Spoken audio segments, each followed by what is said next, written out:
Assalamualaikum warahmatullahi wabarakatuh. Kembali lagi dengan saya Putri Emisa Asyura dengan NIM 2301635. Saya berasal dari Prodi Pendidikan Bahasa dan Sastra Indonesia.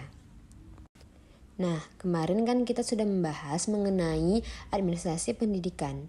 Sekarang saya akan membahas dan menjelaskan tentang administrasi kurikulum. Nah, teman-teman pasti ada yang belum tahu kan apa sih administrasi kurikulum itu? Dilihat dari sisi sejarah, istilah kurikulum ialah suatu istilah yang berasal dari bahasa Yunani. Pada masa Yunani, kata istilah kurikulum dipakai untuk memperlihatkan tahapan-tahapan yang dilalui atau ditempuh oleh seorang pelari dalam perlombaan lari estafet yang dikenal di dunia atletik. Secara etimologis, istilah kurikulum berasal dari bahasa Yunani yaitu kurir yang artinya pelari dan kurer yang berarti tempat berpacu. Jadi, istilah kurikulum berasal dari dunia olahraga terutama dalam bidang atletik pada zaman Romawi kuno. Dalam bahasa Perancis, istilah kurikulum berasal dari kata courir yang berarti berlari atau turan. Kurikulum berarti suatu jarak yang harus ditempuh oleh seorang pelari dari garis start sampai dengan finish untuk memperoleh medali atau penghargaan. Kurikulum adalah suatu planning yang disusun untuk melancarkan proses berguru mengajar di bawah bimbingan dan tanggung jawab sekolah.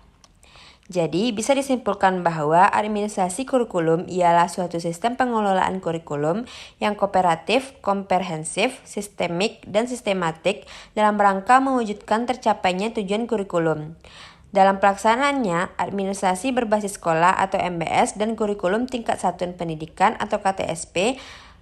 Oleh lantaran itu, otonomi yang diberikan pada forum pendidikan dalam mengelola kurikulum secara berdikari dengan memprioritaskan kebutuhan dan ketercapaian.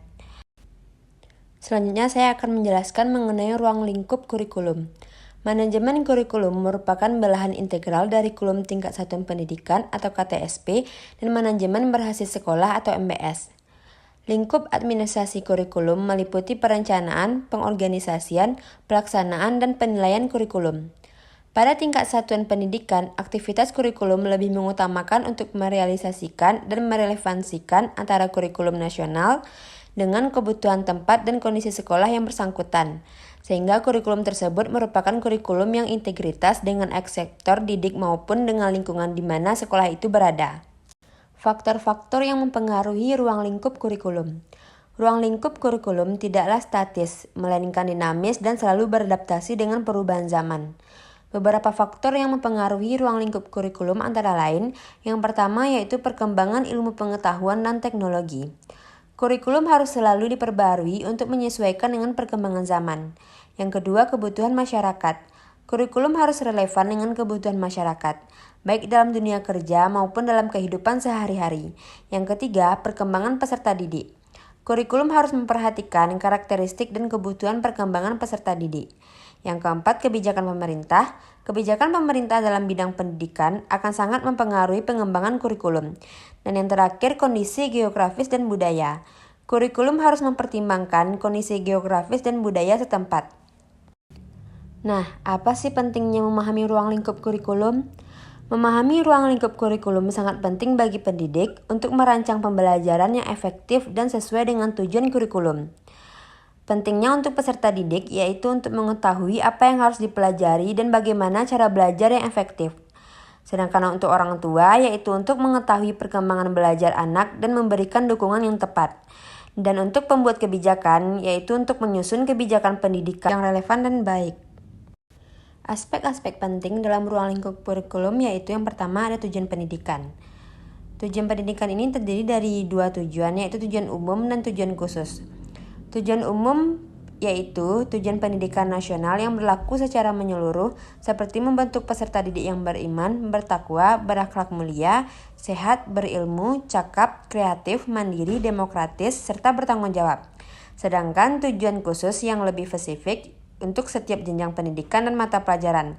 Misalnya tujuan pembelajaran matematika di tingkat SD adalah agar siswa mampu melakukan operasi hitung dasar dan memecahkan masalah sehari-hari yang berkaitan dengan matematika. Yang kedua yaitu isi pelajaran. Setiap mata pelajaran memiliki materi yang berbeda-beda namun saling berkaitan.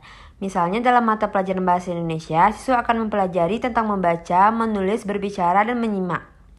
Materi pelajaran disusun berdasarkan standar kompetensi lulusan yang harus dicapai oleh siswa. Materi ini dapat berupa fakta, konsep, prinsip, prosedur, atau lain. Selain materi pokok, kurikulum juga dapat memuat materi tambahan seperti muatan lokal atau pengembangan diri. Yang ketiga yaitu proses pembelajaran. Proses pembelajaran ini mencakup metode pembelajaran, strategi pembelajaran, dan media pembelajaran. Metode pembelajaran yaitu cara penyampaian materi pembelajaran kepada siswa, misalnya ceramah, diskusi, demonstrasi, atau proyek. Strategi pembelajaran adalah langkah-langkah yang dilakukan untuk mencapai tujuan pembelajaran, misalnya pembelajaran berbasis masalah, pembelajaran kooperatif, atau pembelajaran berbasis proyek. Sedangkan media pembelajaran yaitu alat bantu yang digunakan dalam proses pembelajaran seperti buku, gambar, video, atau komputer. Yang keempat yaitu penilaian. Penilaian ini bertujuan untuk mengukur pencapaian kompetensi siswa, memberikan umpan balik kepada siswa dan guru, serta memperbaiki proses pembelajaran. Penilaian dapat berupa penilaian formatif, sumatif, atau autentik. Penilaian formatif dilakukan selama proses pembelajaran, sedangkan penilaian sumatif dilakukan di akhir pembelajaran, dan penilaian autentik mengukur kemampuan siswa dalam menyelesaikan tugas yang relevan dengan kehidupan nyata. Alat yang digunakan untuk mengumpulkan data penilaian seperti tes tertulis, tes lisan, proyek, atau portofolio. Yang kelima yaitu sumber daya. Seperti tenaga pendidik yaitu guru sebagai fasilitator pembelajaran, atau sarana dan prasarana yaitu seperti ruang kelas, laboratorium, perpustakaan, dan peralatan pembelajaran lainnya. Sumber dayanya bisa berupa anggaran, yaitu dana yang digunakan untuk membiayai kegiatan pembelajaran, dan bisa berupa teknologi, yaitu penggunaan teknologi informasi dan komunikasi dalam pembelajaran.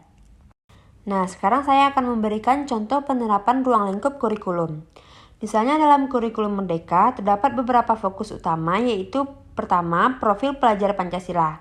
Menekankan pada pengembangan karakter siswa yang beriman, bertakwa, berakhlak mulia, beranebinekaan global, gotong royong, mandiri, bernalar kritis, dan kreatif. Yang kedua, pembelajaran yang berpusat pada peserta didik, yaitu memberikan kebebasan kepada guru dan siswa dalam memilih materi, metode, dan media pembelajaran. Dan yang ketiga, penguatan kompetensi abad 21, mengembangkan kemampuan siswa dalam berpikir kritis, kreatif, berkomunikasi, dan berkolaborasi. Nah, selanjutnya saya akan menjelaskan mengenai pedoman-pedoman pelaksanaan kurikulum. Pedoman pelaksanaan kurikulum adalah seperangkat aturan, prosedur, dan petunjuk yang secara rinci menjelaskan bagaimana sebuah kurikulum diterapkan dalam proses pembelajaran. Dokumen ini berfungsi sebagai acuan bagi semua pihak yang terlibat dalam proses pendidikan, mulai dari pendidik, siswa, hingga orang tua. Selain perencanaan yang merupakan tujuan pendidikan dan susunan materi pelajaran, pemerintah sentra mengeluarkan pedoman-pedoman umum yang harus diikuti oleh sekolah untuk menyusun perencanaan yang sifatnya operasional di sekolah. Pedoman-pedoman tersebut antara lain yaitu struktur program, jadwal penyusunan akademik, pedoman penyusunan jadwal pembelajaran, pedoman penyusunan jadwal rencana mengajar, pedoman penyusunan satuan pelajaran, pembagian kiprah guru, dan pengatur siswa di dalam kelas. Contoh pedoman pelaksanaan kurikulum yaitu yang pertama ada struktur kurikulum. Menjelaskan bagaimana kurikulum diorganisasikan, misalnya berdasarkan mata pelajaran, tema, atau proyek. Peran guru, menjelaskan peran guru dalam proses pembelajaran, seperti perancang pembelajaran, fasilitator, dan evaluator. Yang ketiga yaitu peran siswa, menjelaskan peran siswa dalam proses pembelajaran, seperti peserta aktif, penemu masalah, dan pemecah masalah. Yang keempat, lingkungan belajar, menjelaskan bagaimana menciptakan lingkungan belajar yang kondusif untuk pembelajaran. Dan yang kelima, kerjasama dengan orang tua, menjelaskan bagaimana melibatkan orang tua dalam pembelajaran anak. Pentingnya pedoman pelaksanaan kurikulum. Pedoman pelaksanaan kurikulum sangat penting karena yang pertama yaitu memberikan arah yang jelas bagi semua pihak yang terlibat dalam proses pendidikan. Yang kedua, meningkatkan kualitas, yaitu membantu meningkatkan kualitas pembelajaran dan hasil belajar siswa. Yang ketiga, memudahkan koordinasi, yaitu memudahkan koordinasi antara berbagai pihak yang terlibat.